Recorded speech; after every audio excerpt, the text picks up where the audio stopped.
Extinction Era, Episode 3. Written by Edward Cabras. Read by KG. Cover art by Cassandra De Leon. Soundtrack and production by Donatella Soleil. Chapter 3. Back at the dungeon. The door slides open and Kim stumbles into the room. His frog suit is damaged and sparking, falling apart. His arm is gushing blood, hanging limp at his side. The mask gurgles and flares. The woman in the cage is grinning like a wolf, laughing and howling. He's already barking into the comm at the dock. His voice transmits to an external comm in the med lab. "Doc, I'm coming down. 2 wounds in my arm." The doc and Ishmael turn to the speaker. Even Lizard sits up slightly. "Both shots went clean through the bone. I don't know how my arm is hanging on." The woman in the cage is jumping around, swinging playfully on the bars, wildly mocking his misfortune as he fumbles with the door panel leading down to the dungeon. Now Kim is on the operating table while the doc tends to his arm, body marked with scars, sweaty and bloody, skin still pressed and misshapen from the pressure of the suit. He lets out a stream of smoke. "It was Zelda." "Zelda?" Ishmael repeats. "So she's alive?" Turning to Mary, who's leaning casually in the doorway. Mary shifts her eyes elsewhere. "She had some new gear, too. A rifle, stealth camouflage, and the way she moved. She might be faster than the frogs now. I don't know how she could have made those upgrades to her suit, but she couldn't have done it alone." "Do you think she found other survivors?" He remembers the people she was blowing away. "If she did, I don't think they're human." She can't be working with the frogs. As he does something in Kim's arm that makes him grimace and growl. "She killed too many damn frogs to be working with them." Could she have turned proxy? The whole room turns to him slowly. Kim glares holes through him, puffing smoke. Lizard coughs nervously in the silence. Ishmael swallows hard and shuts up. "If she was proxy, I'd be dead. I know Zelda. She's playing games. It's a sick, twisted game, but she's doing it for sport. She's lost faith. She doesn't know what she's fighting for anymore, so she just does it to prove she can." Mary paces a little further into the room. "And we can assume she won whatever game you're playing?" As she looks right through his arm to the dock on the other side. Kim turns to glare at her, but she doesn't back down. "I didn't shoot her, if that's what you mean." Mary shrugs and looks around at everyone to get across what she means. "No," Kim orders, putting his foot down. "Don't say it. Don't even think it." "Okay, I won't say it or think it. But on a completely unrelated topic, you probably left a big gushing trail of blood all the way to the dungeon. So this might be a game or whatever to you, but it's putting the rest of us in serious danger." Kim growls angrily. He doesn't want to be having this conversation about Zelda, but if she keeps this up, he can't ignore it forever. He just has to hope she comes around before she does something these people won't forgive. But for now, Kim just blows it off. "Go get yourself a gun if you're so worried." "Get a gun? Is that really your solution?" Mary says, more worried than ever. "We'll hear that woman in the cage go nuts if the frogs show up." "You mean we'll hear the frogs killing her? Or did you give her a gun and a frog suit too?" "Would you two please stop? Kim, I'm working on this arm, man." Before he goes on arguing, "You need to lie down, or at least sit still. You're making it worse." "But you can fix it." The doc sighs. "I'm doing my best, but this is nothing I've ever seen before. I'm gonna have to replace the bone with, well, I don't know what. I suppose the same alloy we made these tools out of, But you can do it," he insists. "Yeah, I'm gonna do it. But god damn it, man. Now we gotta worry about Zelda out there too? What about the other squad? They're still in the field. If she did this to you..." "She didn't fucking kill me," he barks at them, and his voice resounds throughout the room in the silence that follows. "So don't anyone tell me what to do, unless you're prepared to suit up and do it yourself." No one has anything to say to this. Mary has her opinions, but crosses her arms and just looks the other way. "Pull Bravo team from the field until we can work up our own stealth camo. Mary." Mary takes a second to respond. "Bravo's out of range. but they should be back by 1800. Fine, Kim says, waiting for the rest. And I've already been working on an adaptable camo program to interface with the suits.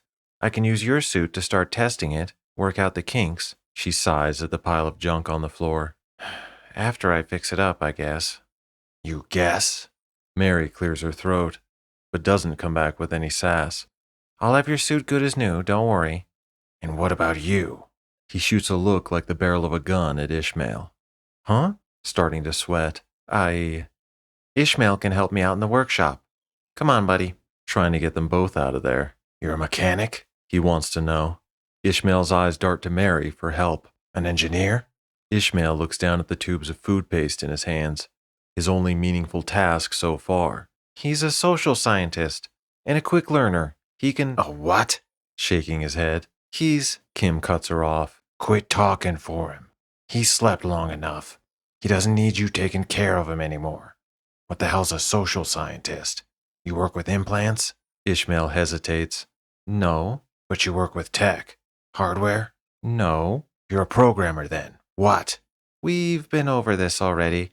I could really use an extra hand anyway with Lizard laid up. Trying to butt in, but Kim ain't having it. No. If he doesn't know tech, he's only going to slow you down. You don't have time to teach the kid. And I don't need you two playing grab ass neither. There's too much work to do. You can fuck around next down cycle. Mary is not so much offended as just without words, which is a strange and confusing sensation for her. So what'd you do before the harvest? Ishmael fights the urge to look at Mary again. I was a teacher? What do you teach? He says, like pulling teeth. Ishmael hesitates. Special needs children? Like he doesn't want to be sure. Kim sits up straight, too confused to maintain his anger. After a few seconds of racking his brain, he just concedes. Well, you can help Mary around the workshop then. I'm sure he'll find his true calling soon enough. Trying to be helpful. But until Lizard gets better, I could use the extra muscle. She winks at Lizard and he manages a grin. No grab ass, he reminds them. Mary rolls her eyes. You heard me. Mary resists the urge to argue and just says, Why don't you grab the suit, Ishmael? We'll take it to the shop and get started. Ishmael looks at his hands full of food paste like he doesn't know what to do. Gimme that, Mary says under her breath, snatching the tubes from him. Ishmael hustles over to the suit and tries to lift it, but it's heavier than it looks, and he's weaker than he remembers. He has to squat down into a stance to hoist it up. Be careful. Mary has enough repairs. I sure do. Turning the sass back on as Ishmael staggers forward, carrying the pile of wreckage that used to be a suit. Come on, rookie. Put your back into it. Slapping his butt on the way out the door. Kim just shakes his head at them. Good as new, she reminds him as she goes. Back in the med lab after the operation. Everyone except Mary. Ishmael is actually doing some cleaning, mostly so he has an excuse to keep hanging around. Kim is lying on the operating table smoking. Never stopped. Never went under during the whole procedure. Just dulled the pain with meds. The doc is checking his arm. Your body seems to be accepting the bone implants well enough. It don't know the difference at this point. Puffing smoke. Bone's a titanium shaft. The doc rolls his eyes. Yes, your scans show a number of replacements, but we had no idea how the human body would react to these alien alloys. Thanks for telling me now. Sitting up, rolling his shoulder around to test it. We had no other choice. Besides, I did tell you. Maybe you're smoking too much.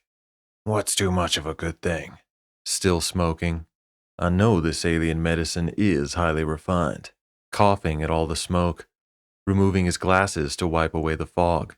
Boost the overall physical and mental well-being of human recipients by 81%. Mary read it in the frog data. Perhaps, but no one seems to be testing that theory quite as diligently as you. During wartime in the 1900s, you know what they used to do? Pass the bottle.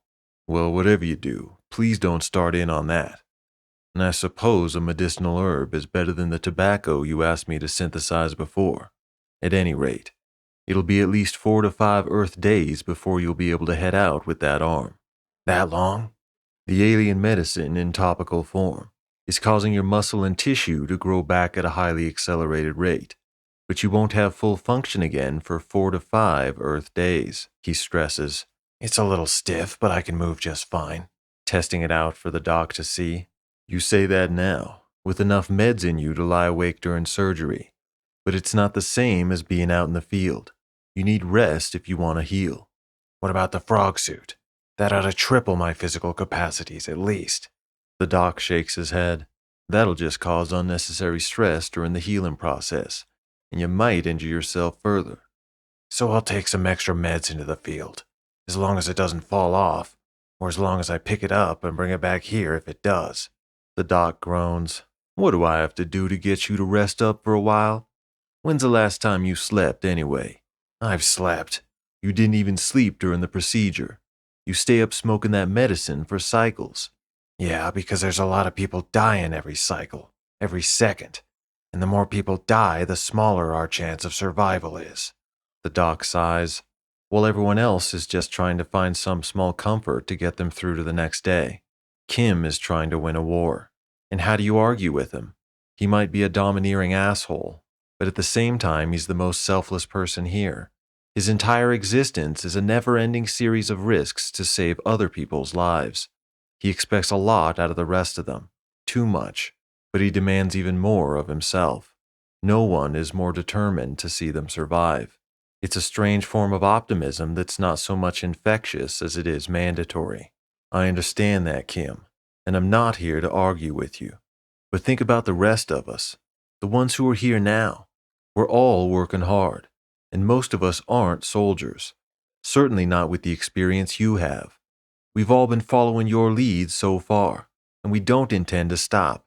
But when you push yourself this hard, it puts a lot of pressure on the rest of us. Kim exhales heavily, but doesn't get mad, just thinks about it. Mary and me took shifts the past 3 days, keeping an eye on Ishmael while he slept off the survivor lag. And of course Mary was working the whole time too. Now she's in there repairing your suit, trying to build some kind of camouflage. And you're ready to go before she's even finished, before you've even healed properly. Kim grumbles to himself. Supposing I do stay here and rest a day. Like he's not making any promises. What the hell good is it to anyone else? Half the time, everyone's just holding their breath till I leave. Turning to Ishmael, who avoids eye contact as if to prove his point. Well, maybe that wouldn't be the case if you'd just talk to him. Get to know people, instead of, watching his words, making everything so military. Kim gives the doc an evil look. If I seem a little serious, it's because I've been shot twice today and watched about 700 people die. The doc sighs. No one doubts how tough your job is, man. But let me ask you something. Do you even know my name? Kim sits up, ready to say. But when he opens his mouth, he realizes he doesn't actually know. You've been calling me Doc so much, it's all anyone calls me. Or maybe it's because I'm always in here operating on somebody, so that's all they think. His name's Macias, Ishmael chimes in helpfully. It was his mother's last name. But she raised him, so he always felt like a Macias. Kim glares at him hard enough to make him drop his helpful grin. All right, Macias, he corrects himself. I should have known that. But I guess we don't always meet under the best circumstances. Yeah, I ain't mad at you. And no one wants to trade places with you, trust me. Things are hard enough here in the dungeon. But that's what you gotta remember. We're all going through this same shit. Maybe you're tough enough to handle it, but the rest of us aren't soldiers. Even Mag, she was army. But after the proxy wars, the military wasn't the same. They were more like a well-armed police unit. There were no wars or conflicts like in the past. The military dealt with violent criminals, gangs and whoever. But it's not the same. Kim shakes his head. Fine. I guess I can give Bravo team some training while I'm here. Are they back yet? You're not hearing me, Kim. These people are burnt out as it is. They don't need more stress. They need, hell, I don't know, they need inspiration, Ishmael announces fervidly, like making his own heroic stand. Everyone turns to him, confused and offended at his outburst. Even Lizard sits up a little. You should tell us a story about the proxy wars. I'm sure there were plenty of times when you were down worse than now, but you and your old crew overcame all odds and pulled it off. Or tell us about Zelda. Maybe we could understand what she's going through if we knew her a little better. Kim glares gun barrels at him. Don't you have something better to do? I thought you were supposed to be helping Mary in the workshop. She's doing programming stuff. She doesn't need me right now. But Macias said he could use someone to help clean up. Mm-hmm. Well, you missed a spot. Spitting blood onto the floor. This is what I'm talking about. Tossing a rag on the floor and wiping it up with his foot before Ishmael jumps at the chance to either please him or not piss him off further. We're burnt out, Kim. I already mentioned Mary, but to be honest, she might be the strongest out of anyone. I don't know how she does it, but the rest of us, well, we're not like you, Kim. I'm what? You're a hard-ass motherfucker. You already been through this shit a million times and back. You get shot or collared by one of those frogs and you don't even blink. You don't even go out there with a squad to back you up. You're like a fucking superhero. I used to have a goddamn poster of you on my wall when I was a kid. You were choking out a proxy with one hand, blasting a proxy with the other, and there was some hot babe clinging to your leg. At my house, we had a picture of me and my daughters next to your statue at Gracie University. The sports teams used to slap your ass for luck before all the big games. Even Lizard opens his mouth to speak. I used to speedrun Proxy Slayer too, for all mankind. On the PSXX. Kim drops his face into his palms and mutters angry nothings to himself. None of that shit has any fucking thing to do with me. Listen, Kim, we all want to be more like you. But we just got here, man. Think about that. You've been fighting for years. Remember the beginning of the proxy wars? Maybe you were already Kimura fucking Gracie, I don't know. But what about everyone else? What about the rest of your crew? Kim stops to think about it. It was a long time ago. After the cold sleep, he can feel the stretch of all those years, dreaming the same dreams. It feels like yesterday. Nothing's changed for him. It's just a different enemy. But these people were ripped suddenly from everyday life. They lost everything at once, and now they're fighting for the existence of their species. He understood that for a moment with Mary, but then he was getting shot again. Or what about that woman you got locked up? Macias goes on. Maybe back in the day you could throw someone in the can till they cool off and act right, but that's not how we are today. We keep her locked up, it's only going to foster whatever resentment she has for us. She barely has human contact. It's no wonder she doesn't act human. Don't you people go up there? Someone's been giving her food and water. Yes, and I always spend a little time talking to her. Every once in a while she even sits still and seems to be listening, but she never says anything. Last time I decided to try and shake her hand. I thought maybe that'd be a nice gesture. I told her my name, asked what's hers, said I want to be friends. But you know what she did? I can imagine. She put her hand out a little ways like she was scared or timid, made me reach inside the cage to take her hand. Kim is just nodding like he knows what's next. Then she yanked my damn arm in the cage. Almost bent the elbow backwards against the bars. I barely managed to turn it sideways so she didn't break it. Then she put scratches all up my arm when I pulled it out. Broke the skin. I think she's been sharpening her nails, trying to show Kim his arm. But Kim doesn't care about some scratches. Poor guy. Sitting there with 2 holes and 2 makeshift bones in his arm just from today. It's not funny. I'm not worried about some cuts, but the fact that she would do it. I was just trying to talk. I told her we all want to see her out. I said we got a bed waiting for her and everything. Then as I was leaving, she threw her feces at me. Well, if that's all she did, then she likes you more than me. Maybe we should put her cage in your bedroom from now on. It's not funny. If you've got any suggestions, I'm listening. Otherwise, I keep her in the fucking can till she acts right. It's a simple compromise. I would even take her at her word if she'd say something. But she doesn't. She sharpens her fingernails and throws shit. Well, maybe she acts that way because you keep her locked up.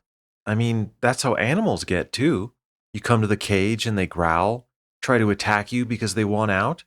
I know she's not an animal, but if you start respecting her like a human being, maybe... Kid, shaking his head like he should mind his own business. I'm just saying a little trust and respect would go a long way. especially from Kimura Gracie. I know she was violent at first, but it's been a while now. If you let her out, I bet she'll calm down because she doesn't want to go back." Kim laughs out loud, but Ishmael goes on. "Really? Her first instinct will probably be to run. That's what animals do. They run somewhere they feel safe and hide. They might get defensive, but they don't want to hurt anyone. They just want to be free. She's been in a cage so long, from the aliens, now you." You a fucking animal expert all of a sudden? I thought you taught mentally ill people. You might want to start there. "No, my partner, she," getting emotional as he remembers her, "she took care of animals," swallowing hard as he forces himself to use the past tense. "She worked at this refuge where they'd help wounded animals and release them back to nature. I used to help sometimes too, and of course my girls loved to go see the animals, so we spent a lot of time there and got to know the little critters, like little squirrels and birds, and even some big critters like foxes and cub bears. But the main thing was to get them healed up and release them back into the wild, because wild animals need to be free. You can't keep them caged up. They don't respond well. Confinement makes them feel vulnerable. They get mean and violent to counteract that feeling of weakness. I think humans are the same way. That's why prison doesn't work. People go to prison and act even worse to the guards and the other inmates. And that's why the singularity didn't work. You connect everyone's brain to a computer network, and you take away part of the individual experience. You lose a certain amount of freedom. It's the natural reaction to rebel." Kim shakes his head. This that social science shit you were talking about? But Ishmael holds firm. "That woman in there could be stronger than any of us. She just needs to be free. We need to give her a chance. I was looking in her eyes, and I know I saw a person in there." You were looking in her eyes, huh, grab ass? You know what I mean. If you saved her, then you must have seen the same thing, right? Listen, kid. She's had plenty of chances. Too many. I saved her life. I brought her here. She threw up. And when I turned my back to get a rag, she grabbed a knife and tried to stab me. I took the suit off to show her I was human. She kicked me in the balls and went for my eyes. She slept 2 days. Woke up. Found me sleeping. Tried to choke me to death. I had to dislocate her fucking arm to get her off. She bit a chunk out of my ear and ran. Hid somewhere in the workshop. Jumped out and attacked Mary with a broken arm. Finally, I'd had enough, so I put her in the cage. 3 times since then I've tried to let her out. And guess what? Ishmael looks around at everyone, waiting for him to say it. "So what then? We're just going to keep her in there? We're just going to stop trying?" Maybe Ishmael's right. How long has it been? It couldn't hurt to try again. Couldn't hurt you, 'cause you'll be down here. Yes, I will be down here, but you're here now. You saved her, so that makes you responsible.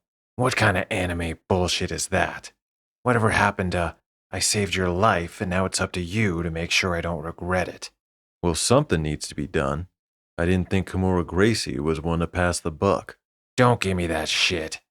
Well, I can help too. No one's asking you to do it yourself. You wanna help.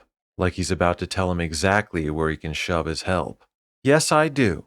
Trying to accept the challenge like a proud soldier.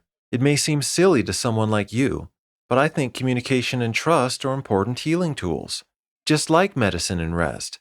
I've been talking to Lizard too. We've been making a lot of progress. He nods to Lizard, who perks up a little and grins. Kim frowns at Lizard's supposed progress, the guy who hasn't gotten out of bed to go to the bathroom on his own in weeks. All right, kid. He shrugs, getting up and rolling his neck around. Head to the armory and get yourself a gun. Ishmael frowns. A gun? I don't think that's the right approach, Kim. Like I've been saying, it's not for her. It's in case she gets too loud and the frogs show up.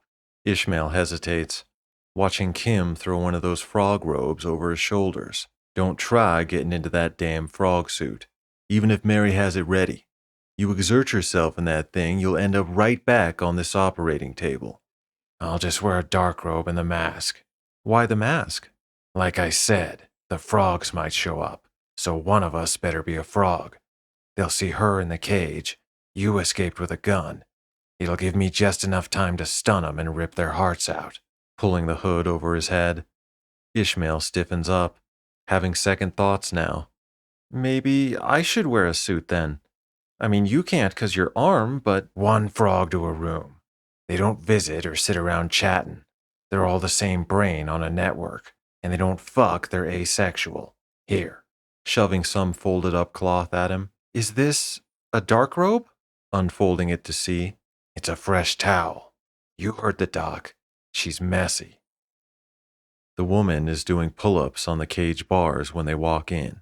She drops down and starts growling when she sees Ishmael, and picks up the volume considerably when she sees the frog in the dark robe behind him. Hey, it's all right. We brought some food, see? Ishmael says, holding up tubes of paste and a bottle of water. She starts spitting and snarling, throwing empty tubes and bottles at him.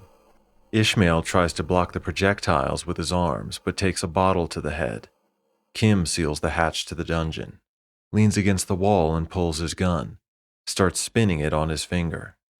The woman gets even angrier, eyes burning at him, reaching for him through the bars with such effort she's actually hurting herself. It's okay, we're just here to talk, feeling the palpable tension strung between the two of them. Hey, put that away, he tells Kim about the gun. The woman focuses her anger on Ishmael now. Ishmael notices her looking at the gun on his hip. No, this is just for the frogs, taking the gun and setting it aside. See? He turns back to Kim. Kim, put that away. Kim keeps his gun at the ready, switching the power level up and down. The colors heat up then cool. The barrel widens then thins. The woman is straining to reach for the gun on the bed, groaning and drooling at the effort, neck twisted as she inches her arm further and further. Here, we brought you some food. You want red or green? Trying to give her the food instead, but she swats it out of his hands. Keeps trying for the gun even though it's more than a meter away from her full extended reach. My name's Ishmael. You remember me? She spits at him, spraying it all over his face. He keeps his cool, just wipes himself with the rag. That's okay. I understand you're angry.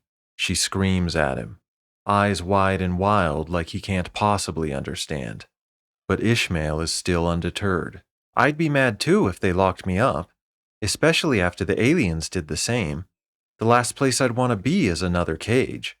But you were trying to hurt people, and you're really strong. Even Kim was impressed at how strong you are. That's why he brought you here in the first place. He saw strength in you.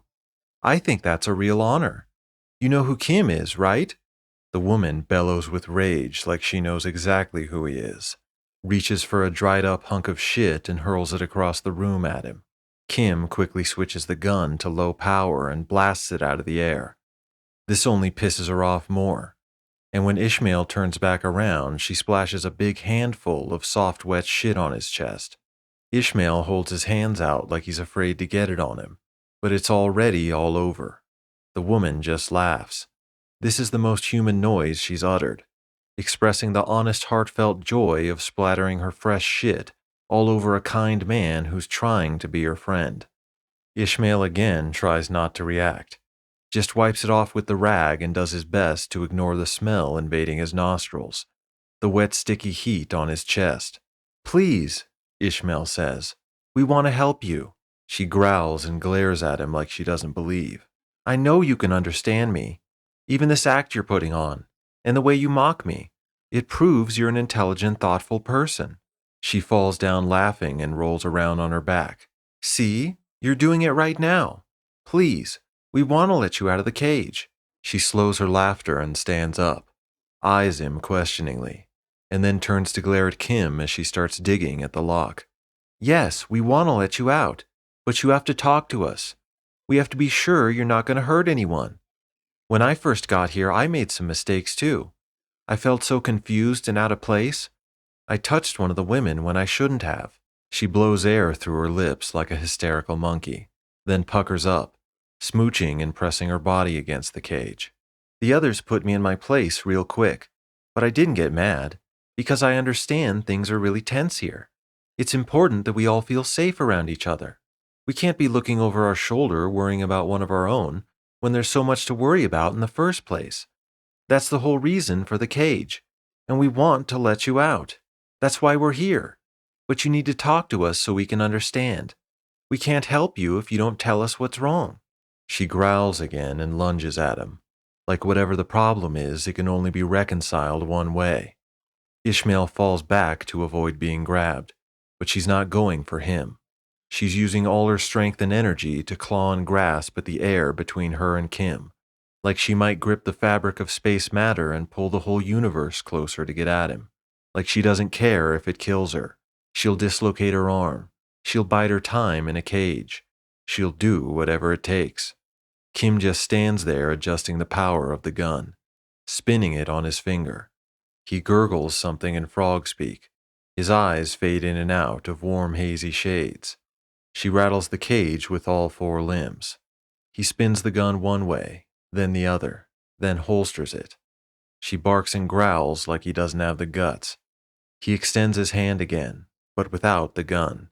Just aims his fingers, then spreads his palm open in a welcome gesture and sings, Do, re, mi. She growls louder and louder. Fa, sol, la. Louder like she's going to burst, tear herself apart with anger and rage. T. Murderer! She screams, squeezing her face between the bars. You fucking murderer! Ishmael is so surprised and confused, all he can do at first is look between the two of them. No, it's just a mask. That's Kimura Gracie. He's the one who saved you. You saw her, she goes on screaming, ignoring Ishmael. You saw her. You turned and looked right at her.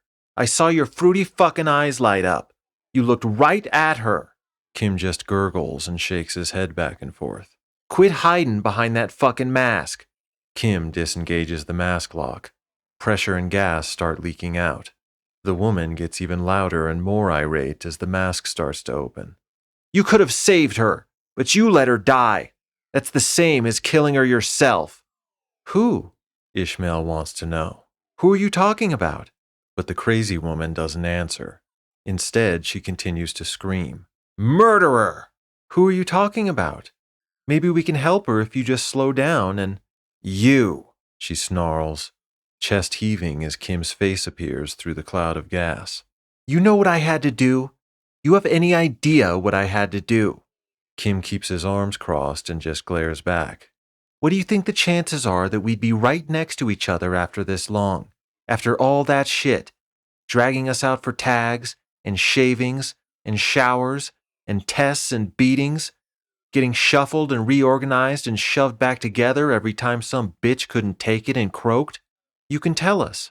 Go ahead and tell us your story. We're listening. The crazy woman grabs him by the shit-stained shirt and pulls him to the bars, panting and breathing hot in his face.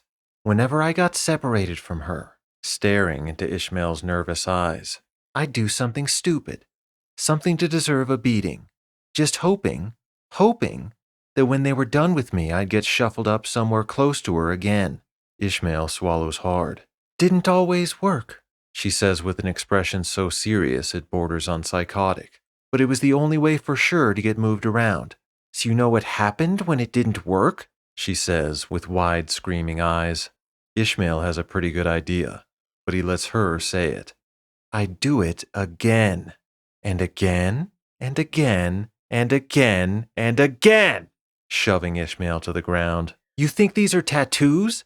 Ripping off her clothes to show her body, covered in brands and scars. Those fucking aliens tattooed me with their goddamn laser whips until my skin fell off. I don't even know what all these tags are. Turning around to show all the tags. Tags overlapping tags. Bruises and scars and more tags. I think they tore them off of corpses and stuck them to me after they shredded me to the fucking bone. You know why I think that? Because it's the one place they don't whip you, is your tag, showing them the tag across her neck and shoulders, unmarked and plainly visible. Ishmael doesn't know what to say. At this point, he's breathing just as heavy as her. That's, he stammers, clears his throat. Yeah, she agrees at his speechlessness. And you really managed to stay right next to your friend? All this way? My little sister, she corrects him, naked and glaring across the room at Kimura Gracie. Ishmael again doesn't know what to say. He just turns around slowly to look at Kim. Kim? He asks, feeling as though the silence in the room deserves some sort of explanation. But Kim just says, "You know how it goes," without blinking. "I told you, asshole," she starts in on Kim again. "I told you plain as fuck. Help my sister. She's just a kid. I fucking told you," pointing at him like stabbing him in the chest. "Yeah, and I told you." "All you did was sing that song and walk away," starting to get emotional. "I tried to break the fucking bars. I tried to block the lasers. I tried to drag the fucking cage out of there. And you made me leave her. After everything. I promised her I'd be back. I promised her. And you," starting to tear up. She lowers her head and starts crying, howling like an animal, pounding and kicking at the bars, not trying to get out or get at him, just letting out the frustration and the pain. "You," is all she can say as she collapses to the ground. Kim just stands there. The woman is hunched over, crying and clawing at herself. Ishmael puts his hands on the bars and looks down at her. "I'm sorry," is all he can say. She doesn't respond. Goes on crying. "Listen, I know it's fucked up, but..." "What do you know?" "Well, of course everyone's struggles are different, but we all lost someone," a little more sternly. "I had to watch my partner and kids." "Fuck your partner. Fuck your shitty little kids." "Don't say that to me," feeling the sting of her words, but he keeps from taking it out on her. "I've been very calm and understanding so far." "Did you manage to keep right by their side? All this fucking way?" she demands to know. "Did you fight and fucking struggle and fucking die every fucking second inside? Just to keep them near you? Just to make sure they weren't alone? Did you? Did you?" Ishmael takes a deep breath. "No," a little ashamed, even though it didn't do her any good, and only scarred her deeper to try. But he doesn't say that. "No, I guess I wasn't as strong as you. It's really remarkable what you were able to do." "Yeah, it is," she agrees, trembling. "Until he took it all away," turning to Kim. He's still just standing at the far end of the room, and he lets them both look at him and think whatever they're thinking for a second, before pacing over to the cage. The woman starts breathing heavier the closer he gets. She stands up to meet him face to face, but she doesn't spit at him or scream, or go for some vital sensitive area of his body. She just stands there looking him straight in the eyes and waits for whatever he has to say. But he doesn't say anything. Not at first. Instead, he waves his hand in a certain pattern. There's a metallic clink, and the cage door unlocks. Ishmael takes a few steps back. The woman keeps her vicious, hateful stare as best she can, but a small something inside her falters. Her one-track mind veers slightly. She doesn't lunge out of the cage to attack him or run away. She steadies her breathing and waits. "You just described all the reasons why I brought you here." Her eyes move away for a second. She looks him up and down, trying to hang on to her anger, trying to judge whatever trick he's playing. "And I'm sorry, but your sister did not have what you have." The woman hardens her resolve again and spits in his face. "Fuck you!" Kim doesn't flinch, and goes on without even wiping the spit away. "She had you." Uncrossing his arms enough to make the motion at her. "And that's why she made it this far." Sam has the same willpower, the woman explodes, but still keeps the bars between them. "Sam is just as strong as anyone here, and I would have helped her. All you had to do was open the fucking cage." Kim shakes his head. "I can't bring people here who need help." "She doesn't need help," she argues, but fumbles a little, realizing she contradicted herself. Her eyes falter and dart inward. "All you had to do was unlock the cage." "You remember how you got here after I opened the cage?" The woman grips at the bars and sneers, but doesn't say anything. Her eyes are like a fire in a strong wind, burning hotter, but at the same time fighting to stay lit. Kim nods slowly. "The both of you wouldn't have made it."